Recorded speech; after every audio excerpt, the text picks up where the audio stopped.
Hi, I'm Jesse Campbell, and when I woke up this morning, I had a little soreness in my shoulders from a previous shoulder workout, and growing pains came to mind. I'm like, oh, that's going to be good. And we all desire to grow in one way or another, and in doing so, we experience growing pains. So that's what this video is about. Years ago, I was scheduled to perform for the first time before 40,000 people. It was for the Holy Convocation of the Churches of God in Christ. So I went to my cousin Ernie Allen, and we created this CD called Hymns from the Heart. And when we finished it, we only had about 7 days to do so. And I said, well, listen, why don't I just give you a percentage of the CD throughout the life of the CD? Done deal, moved on. 10 years later or so, I reached back out to my cousin. I say, hey man, let me just give you this severance pay. And because I don't know how long the life of the CD is going to last, and plus doing the numbers and books, that's not my thing, and I'm doing all of this by myself now. Long story short, he reluctantly agreed. He didn't want to do it, but he agreed reluctantly. Remember that. So now fast forward, and I'm living in Los Angeles, California. Two things are happening simultaneously.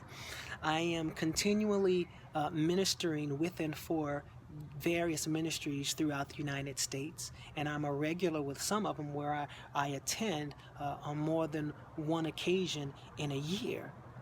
And at the same time, I am proudly under contract with one of the biggest talent agencies called CED. There's something different now, but they were Cunningham, Escott, and Dupini. And when they signed me, they said verbatim, you are going to make us so wealthy.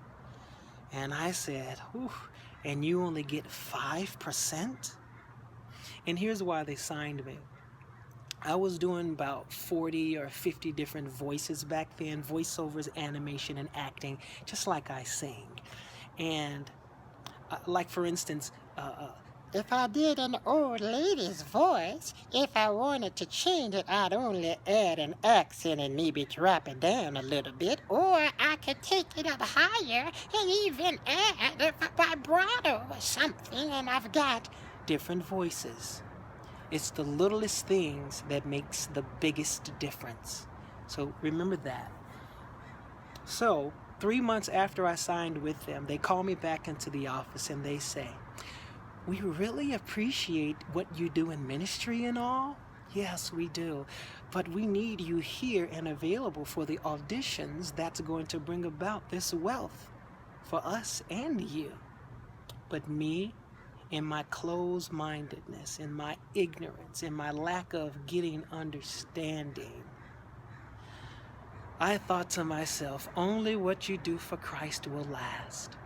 Oh, what a crown and glory I's gonna get. So I gave it up.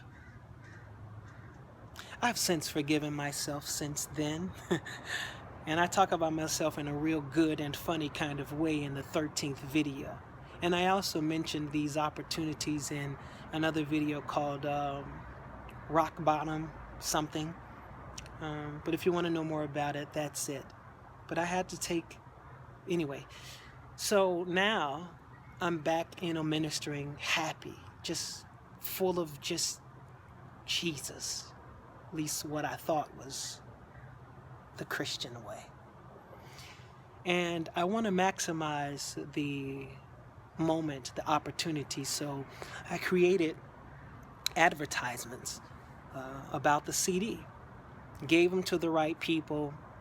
They passed them out as people were leaving. The pastor found out, called me into the office, and he said, what would give you the audacity to pass out flyers from another man's pulpit? And I'm like, well, I'm confused. I got permission.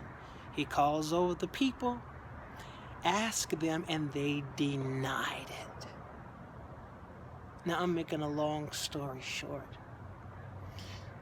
I had a couple dates under contract with them, and at the end of those dates, my time was up. Now, I gave up the world to minister in church, and this is what happens.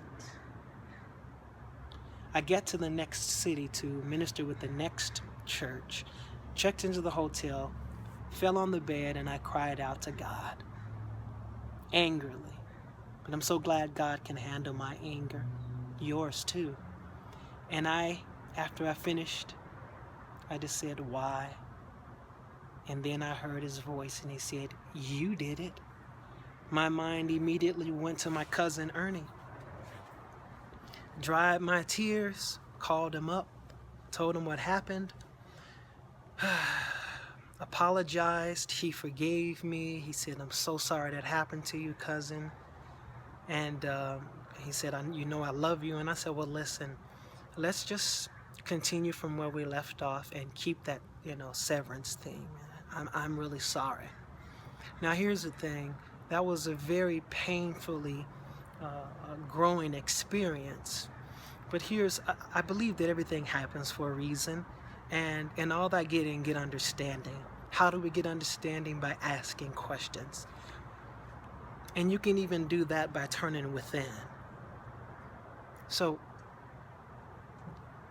we have the ability to look to see what we did to contribute to our present situation, our present state of being.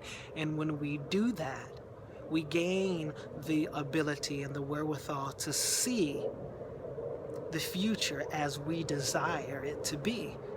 So in other words, we make the bed that we sleep in.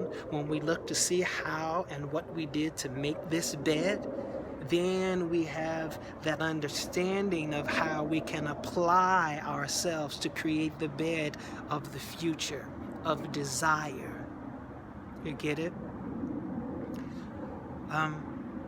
There's a lot more to this, but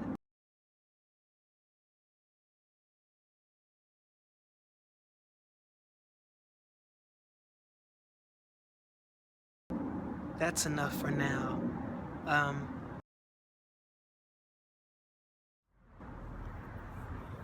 Here's to growing, love and light.